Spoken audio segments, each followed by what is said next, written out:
Now question 34 देखिए। Solve the following linear programming problem graphically. हमें इस प्रॉब्लम को ग्राफिकली सॉल्व करना है। Maximize p is equal to 70x plus 40y। हमें ये ऑब्जेक्टिव फंक्शन p दे रखा है 70x plus 40y and subject to constraints दे रखे हैं और हमें इसे मैक्सिमाइज करना है। तो पहले जो सब्जेक्ट टू कॉन्स्ट्रेंट्स दे रखे हैं हम उनका ग्राफ बनाने के लिए उस पर दो दो सॉल्यूशंस निकालेंगे। तो सबसे पहले हम करते हैं पहले वाले के लिए graph of 3x plus 2y is equal to 9। Equation का ग्राफ बनेगा ना कि इनइक्वलिटी का। तो इक्वेशन का ग्राफ आप बनाएंगे x y, x को 0 रखेंगे तो y आ जाएगा 9/2 यानी कि 4.5। y को 0 रखेंगे तो x आ जाएगा 3। उसके बाद graph of 3x plus Y is equal to में 9।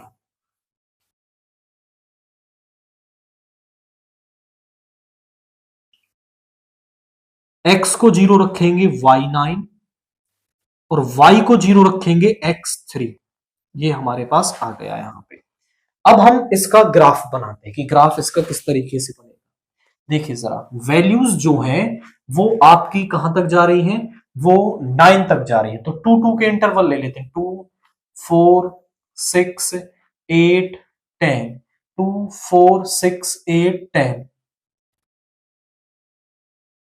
यहां पे -2 और यहां पर भी -2। ज्यादा बड़ी वैल्यूज लेने की जरूरत नहीं है क्योंकि नेगेटिव वैल्यूज नहीं है। यहां पर है x0 y 4.5। तो 4.5 सम यहां पे होगा आपका x0 y एक्सिस पर, 3,0 यहां पर होगा। तो इसे मिला देंगे, ये बन गई लाइन। तो ये है हमारा 3x plus 2y is equal to 9। x0 y9, x0 y9 यहां पर, x3,0 यहां पर, दोनों को मिलाकर के लाइन बना देंगे। ये है हमारा 3x plus Y is equal to 9। इन लाइंस को ड्रा करने के बाद, और इनका मतलब है first quadrant, x greater than equal to 0, y greater than equal to 0, मतलब फर्स्ट क्वाड्रेंट।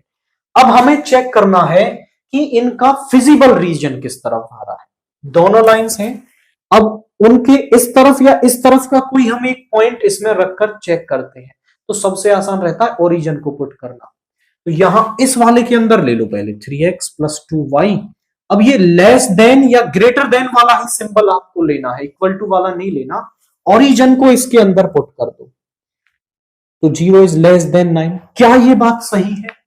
अब ये बात सही है, मतलब इस लाइन का feasible region towards the origin होगा, यानी इस वाले का ओरिजिन की तरफ होगा फिजिबल रीजन।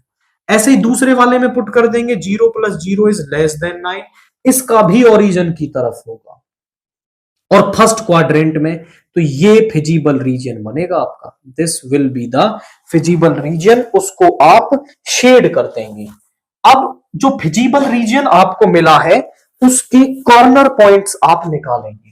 तो इसके कॉर्नर पॉइंट्स है 0,0, ये वाला है 0,4.5 और ये वाला है 3,0, यानी सारे पहले से ही दे रखे हैं। तो ये तो आसान हो गया। अब हम इस p की वैल्यू निकालेंगे एट ऑल कॉर्नर पॉइंट्स। तो यहां पुट कर देंगे 0 प्लस 0 इज 0। उसके बाद p एट 0,4.5, यहां पे आ जाएगा 70 इंटू 0 0 हो गया, 40 इंटू 4.5, पॉइंट हटाएंगे नीचे 10 आ गया, मल्टीप्लाई कर लीजिए 4 5 20, 180। उसके बाद p एट 3,0, यानी यहां पे आ जाएगा 70 इंटू 3 प्लस 0 इज 210, और यहीं पर ये क्या है, मैक्सिमम है आपका। तो आप लिखेंगे कि p इज मैक्सिमम एट,